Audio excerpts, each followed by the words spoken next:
اگه میبینی پرندات فضله آبکی دارن یا اسهالن، بهشون سیب زمینی پخته یا دودی بده. اگه پرندات سینه خالی کردن و لاغر شدن، سیب زمینی یکی از چیزهای مورد تایید برای کمک به درمانه، چه سینه کاردی پرنده چه لاغر شدن پرنده. سیب زمینی رو همون لحظه مصرف کنید، چون نشاسته موجود در اون تبدیل به قند میشه.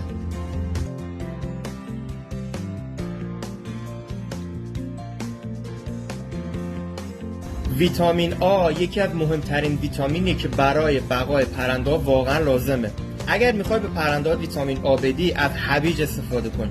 فرقی نمیکنه چه خام باشه چه پخته باشه، اما هویج پخته منبع بتا کاروتنه، یعنی پیش نیاز ویتامین آ و آنتی اکسیدان بسیار زیادی هم داره.